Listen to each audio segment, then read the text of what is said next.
The ancient rainforests. In these primeval woodlands, nature's majesty inspires every heart. Centuries-old cedar, spruce, and firs stand noble and grand, shrouded in the mist, monuments to the perseverance of life.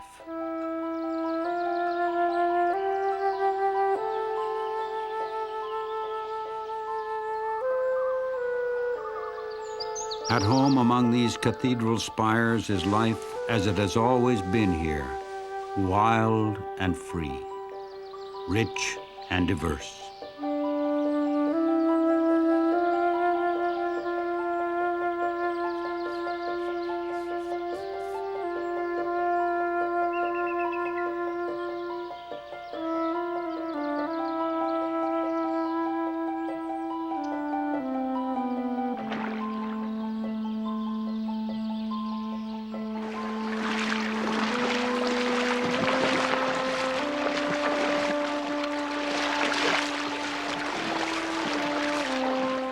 Crash of the bear, the bugle of the elk, the rush of the salmon are all tied to the old trees that live and die in the ancient forest. Historically, the rainforests of North America have stretched along the Pacific coast, from the giant redwood forests of Northern California to the Douglas fir forests of Oregon and Washington, to the hemlock and Sitka spruce forest of British Columbia and Alaska. These spectacular forests grow where they do, partly because of the moisture which pours in from the Pacific. Great clouds wash across the land, bringing with them snow and rain.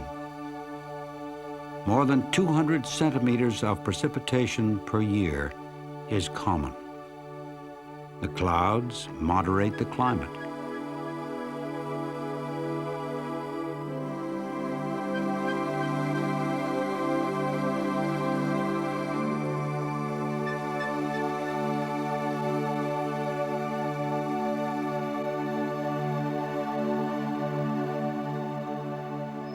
Trees in the ancient forest grow large and live to become extremely old.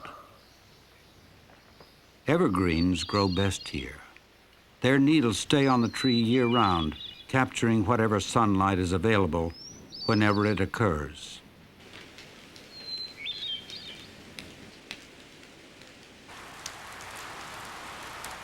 The mild but rainy climate supports a riot of plant life. The tropical jungle is often thought of as having a great quantity of life, but this rainforest, in fact, has much more. 3 times as much living and decomposing plant life. Not only is there a lot of plant life here, there is also a rich diversity. Each plant and animal has its own niche and its own set of complex relationships with other life in the forest. Revitalizing the whole system is a flood of moisture pouring from the sky and running through the forest.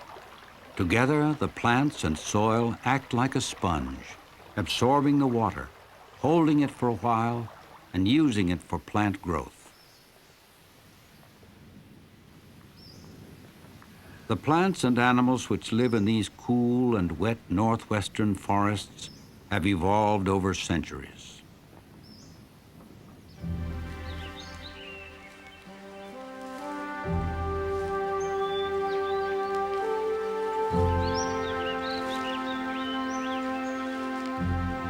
The Roosevelt elk is just one of the big mammals that have become at least partially dependent upon the forests.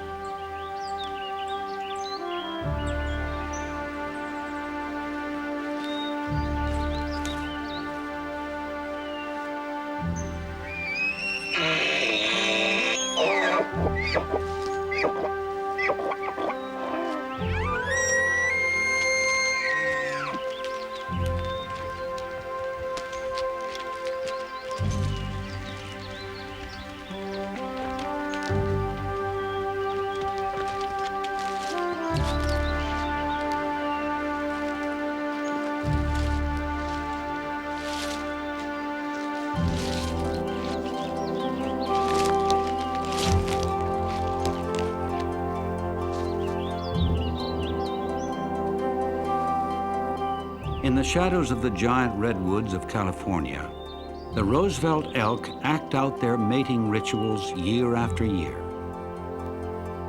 The animals which live here, the birds which fly here, even the fish which swim in these rainforest streams have evolved over long periods of time, matching their abilities with the forest's unique character.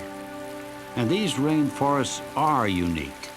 Nowhere else is there quite the mixture of rain, sun, temperature, soil.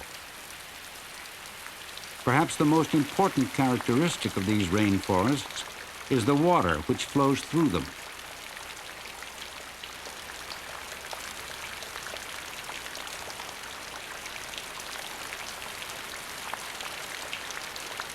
Understanding these forests means understanding the water as it moves through the forest on its way back to the sea.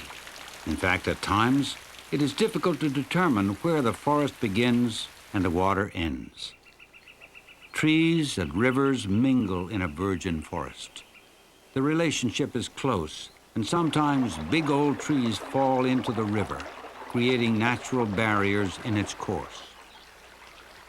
But the trees are more than a barrier. When they fall, they become an essential part of the stream itself.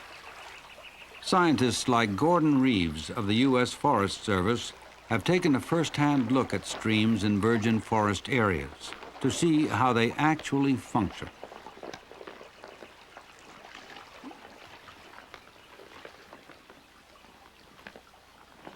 Reeves has counted and observed fish and insects and evaluated the habitat in which they live. He has found that rotting logs, branches, and needles from the forest play important roles in the ecology of these streams.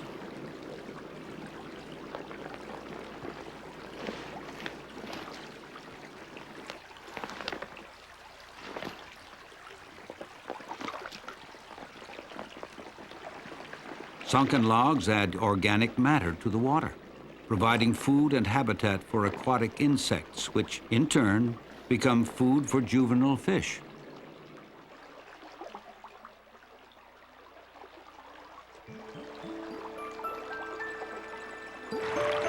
Streams which run through these forests are usually healthier than streams which do not.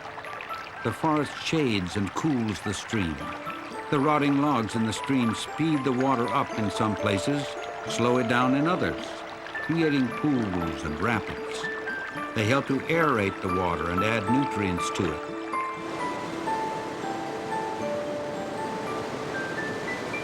Many of the streams which run through the ancient rainforests of the Pacific Northwest are full of salmon and trout.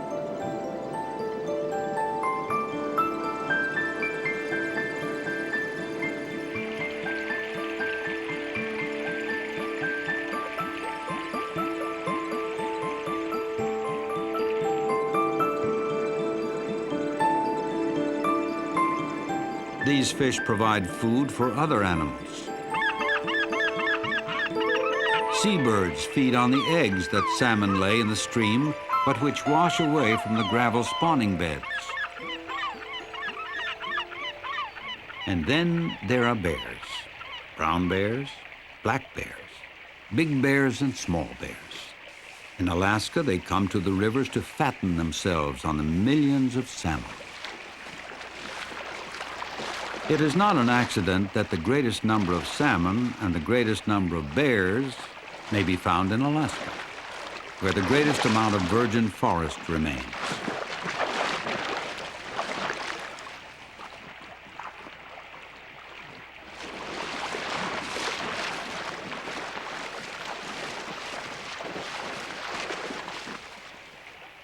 The rivers are so rich and the fishing so good that bears converge on these salmon rivers, competing for the time and the place to fish.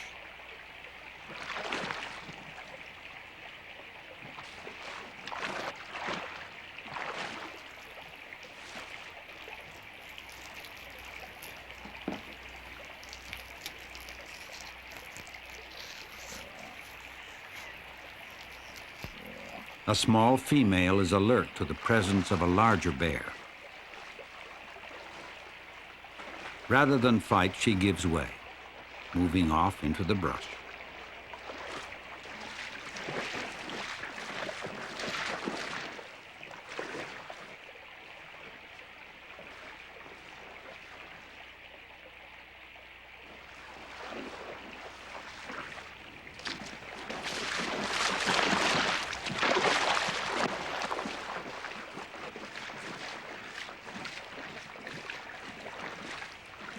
Not only animals have benefited from the wealth of these natural forests. For centuries, the Indians of the Northwest coast lived in harmony with the forest, drawing their own food and shelter from it.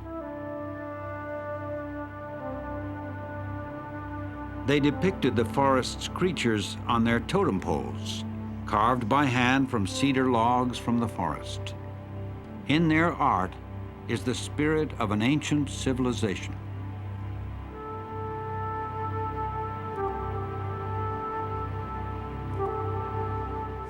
Their traditions live on today, renewed by a young generation of Native American artists.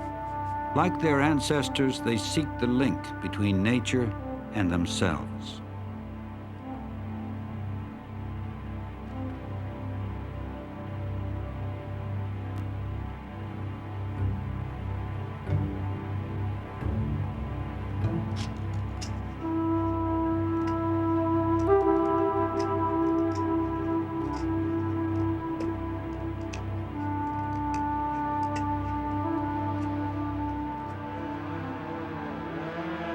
Other uses of the forest today clash with traditional uses and threaten the very forest itself.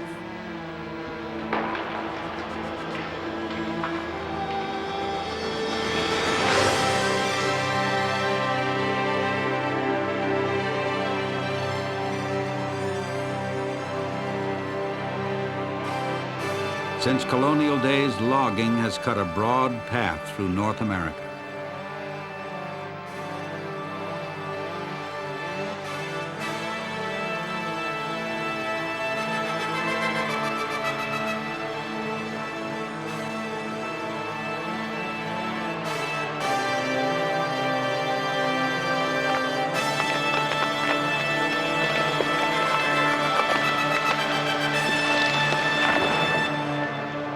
In 1620, the land that would become the United States was densely covered with forests, but a growing population demanded ever more raw timber, and the area of untouched virgin forest shrank dramatically.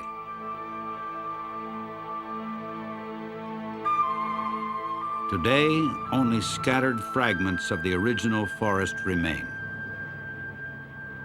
One of these fragments is the redwood forest of Northern California. Once, this forest boasted some of the largest and oldest living things on Earth. Trees 100 meters tall and more than 1,000 years old. Many were old when Columbus landed in the Americas. But logging companies worked their way across the continent until they reached the redwoods. And the redwoods fell, just like all the other virgin forests before them. Today, only a few stands have been preserved in parks, a mere shadow of the mighty redwood forests that once stood here.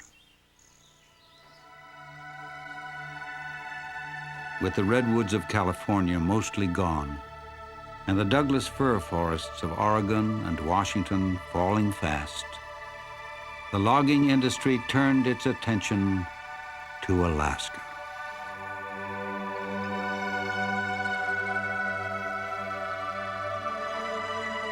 Big, wild, and remote, most of southeast Alaska is hard to get to, accessible only by boat and seaplane.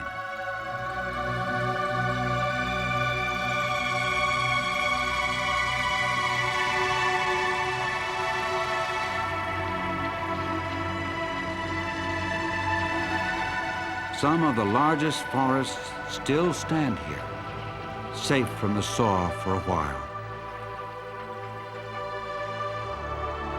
The Tongass National Forest is the nation's largest public forest and constitutes most of southeast Alaska. In the southwestern portion of the Tongass is huge Prince of Wales Island, Honker Divide from Hatchery Creek to Thorn River contains large areas of uncut forest. A look at Honker Divide tells what is happening to Alaska's virgin forests even today. This is a wilderness much as it was 100 years ago. Uncut watersheds, healthy streams, clean water, silence like only the forest can provide.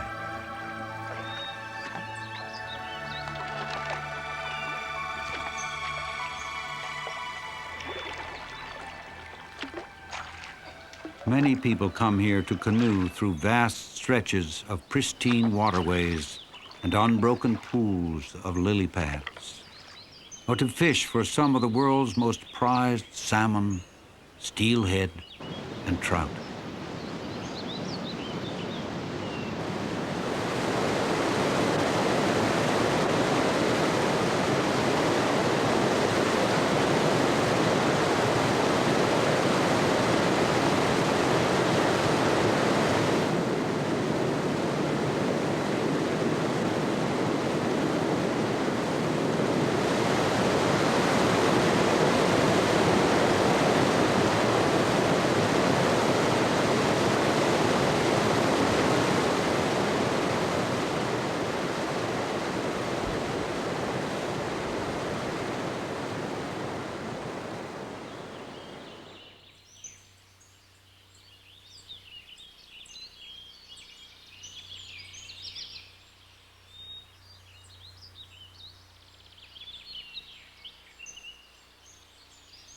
High in the tallest of trees in Honker Divide nest some of the best of fishermen.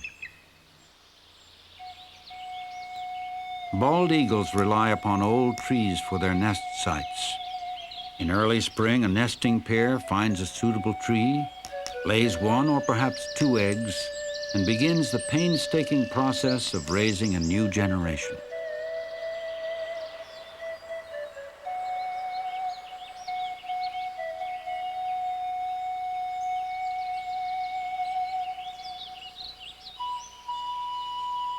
Once there were many eagles in the lower 48 states, but as the forests were logged, the eagles were pushed toward extinction.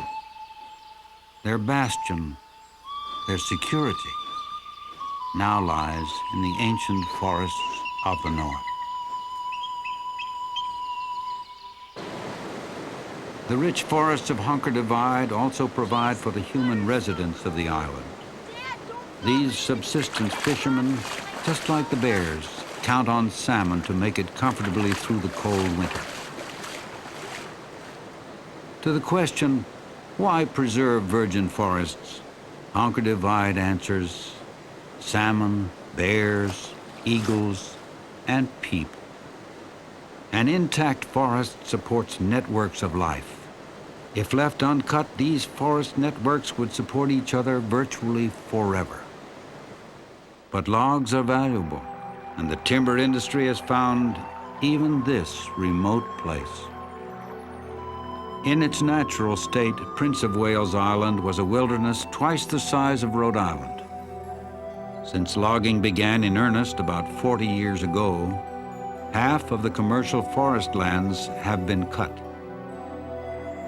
The first few clear cuts have been torn out of the landscape of Honker Divide, and the end is in sight. When a forest is logged, nearly all the other benefits are lost.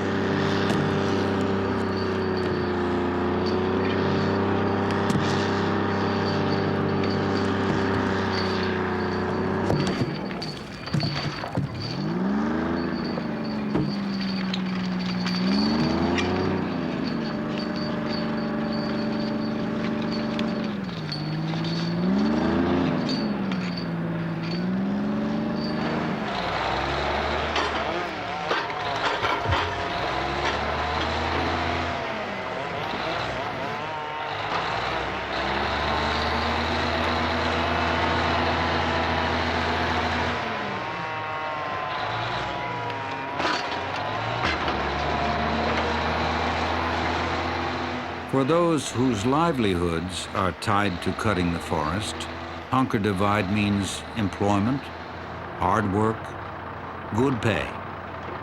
From their perspective, it looks like there are plenty more trees. But the lessons of the lower 48 states are clear. The ancient forests will not survive much longer. More than 90% of America's ancient forests have already been cut. Forests owned privately were the first to go. Then those forests that are owned by all of us, the public lands, the national forests and the state forests began to be cut. How much longer will the remaining ancient forests last? Some experts say 10 years, maybe 30 years before this legacy of our continent, the work of centuries, vanishes.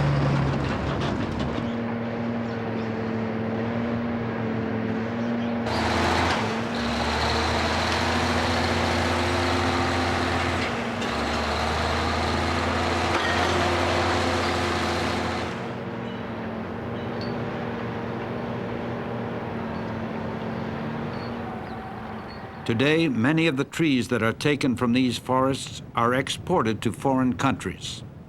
Some go to the sawmill to be cut into lumber.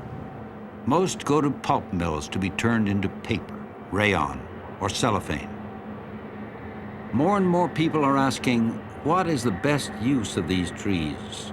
Are they more valuable standing in the forest or cut as timber or pulp? When we take these trees from the land, what is left behind? Impoverished land, stripped of most of its nutrients and its biological diversity. At best, this land will take 200 years to recover even the appearance of an ancient forest.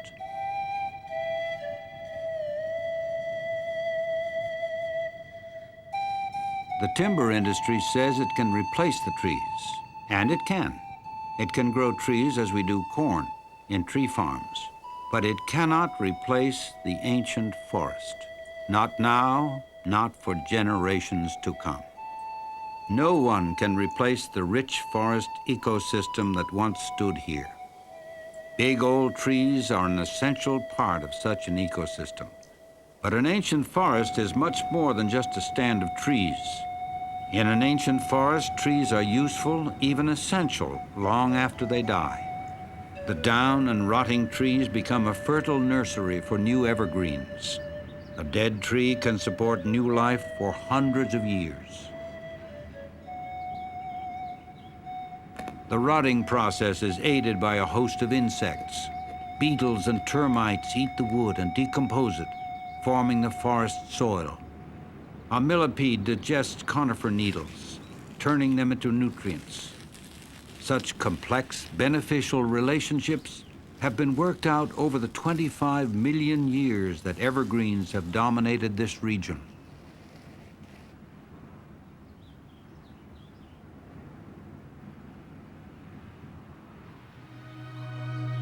Even if we wanted to regrow ancient forests, we couldn't. We have no blueprint. Only time, lots of time, and nature itself can build ancient forests.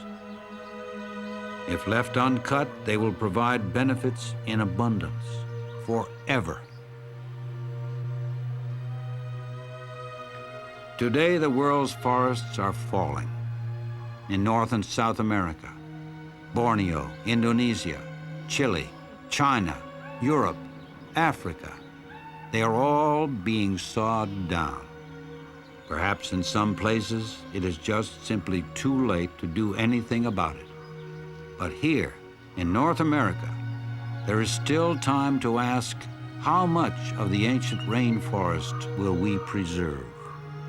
When these forests that we have now are destroyed, when, how, and where will we ever get any more of them?